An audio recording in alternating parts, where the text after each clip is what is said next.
As far as SNL firing him, I completely understand. Things come and go. Money comes and goes. T-shirts come and go. Sometimes there's greater forces at work than we're aware of. You know what I mean? You just gotta roll with those fucking punches. You know? Damn. Just got really deep on me there. Alright, what's up, dudes? I figure I should make a video about this whole SNL thing with Shane Gillis. I've never met Shane. First I've ever heard of him was when this thing went down. But I figured since I made that video about, defending Dave Chappelle, that I should touch on this too. Because I feel like they're different. First off, I guess explain my current surroundings. I'm sitting in a hotel room right now because I'm performing in Cocoa Beach this weekend. That's why it looks like I'm in, my grandmother's house or something, or a grandmother's house. It's early in the morning. You got shag carpeting. It's actual shag carpeting. You can see the weird seashell lamps and palm trees on the wall. There's one behind me. I don't know if you can see that from the other view. But yeah, I'm performing with a buddy of mine. His name's Ken Miller, and he's absolutely amazing. He's if you don't know Ken, you should look him up. He's the godfather of Orlando comedy.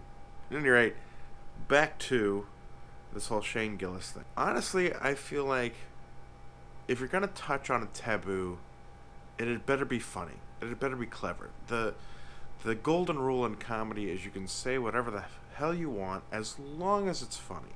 And he broke that rule, clearly.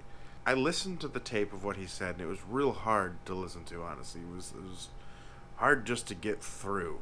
At best, maybe that was a lazy attempt at shock humor, which, to be honest, I feel like shock humor is dead. That whole shock jock thing that was started by radio DJs. You're not going to say anything that people haven't heard before. The only thing shocking is going to be the truth, which is what Dave Chappelle did so great.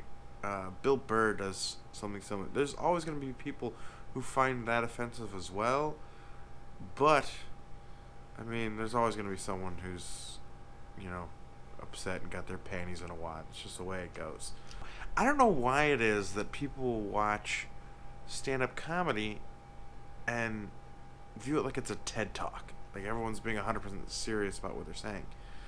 But it doesn't apply to this thing. This thing, at best, maybe it was shock value humor. At worst, it was a racist rant, and it was just terrible to listen to. As far as SNL firing him, I completely understand. I know most comics would probably be like, how dare they? I hate seeing a comic lose a job, but come on, man. It's business. Now, they've said a number of times that this is their first Asian on the show, but Rob Schneider was Filipino. Is Filipino. He's still alive. That's Asian, last I checked. I could be wrong. Maybe this guy's more Asian? I don't know. I don't know. You don't want to be hiring, or publicizing that you're hiring your first Asian whilst also hiring the guy, talking bad about Asians. That doesn't go together. They had hired him on Friday, fired him on Monday, and he was on SNL for all of 4 days. Hadn't made a single sketch, hadn't even gone and gotten a name tag, hadn't even gotten a parking space when this whole thing went down. It's you gotta look at it from their perspective. Alright, let's say I've talked to some comics and some bookers and stuff that are real mad about it. It's listen, man, he had no value to SNL at that point. They're trying to mitigate any sort of fallout coming to them from their end, right? It was far cheaper just to be like, we don't need to be involved in this, than it was to try to justify hiring this guy who's gone on all these racist rants. And, it wasn't just a single time. It had popped up over and over and over again. And I get it. He was trying to go for some sort of shock value, but it's come on, man. You're just trying to say the nastiest stuff you can and just still think it's funny. It's just, dude, you gotta be clever, man. If you're gonna touch on a social taboo, at least be clever about it. Don't just go, you know what?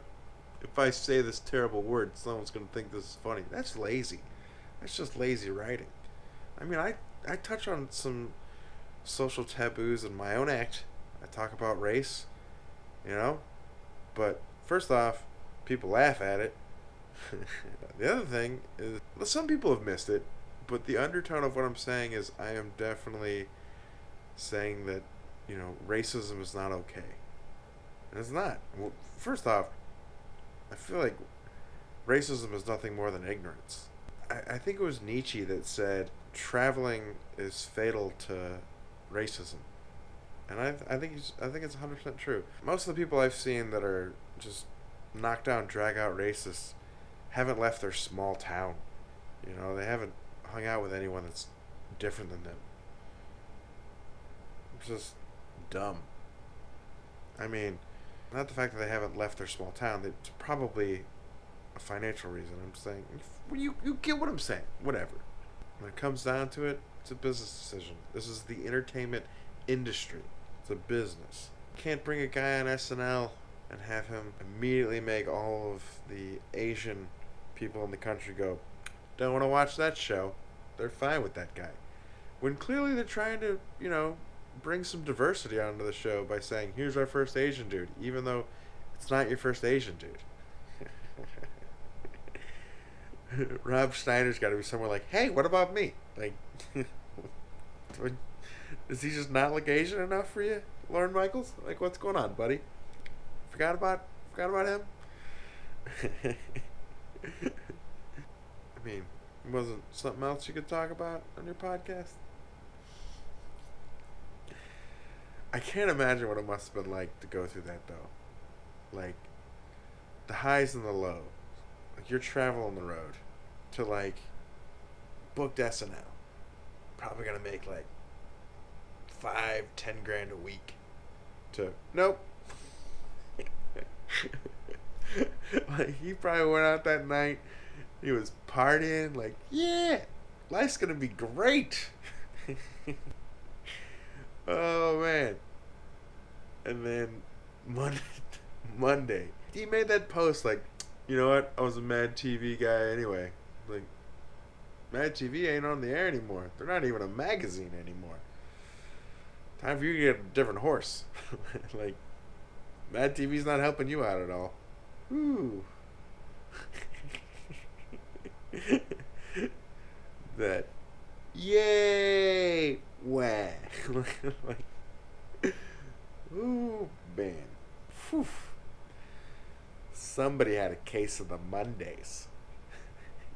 And it was Shane. So, yeah, there you have it. So, I'm not just going to blindly support every comic just because they're a comic. Patrice O'Neal once said that good jokes and bad jokes birth from the same place. He was defending Don Imus at the time, who had said something. He said the nappy-headed hose comment.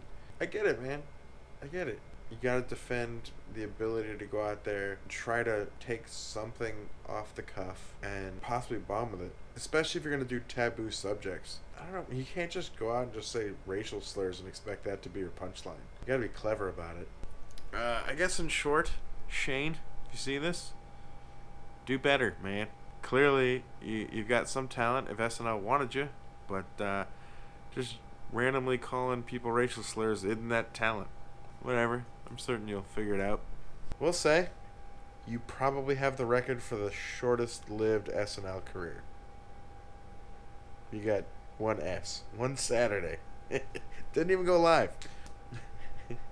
I don't think anyone had a shorter career than that, ever, on that show. But I could be wrong. I'll chat with you guys later. Hope you guys liked it. You know, liked the video or whatever. I don't care. See you guys later. Just got really deep on me there. You know, I get my philosophize on every once in a while. Dropping gems. Love it.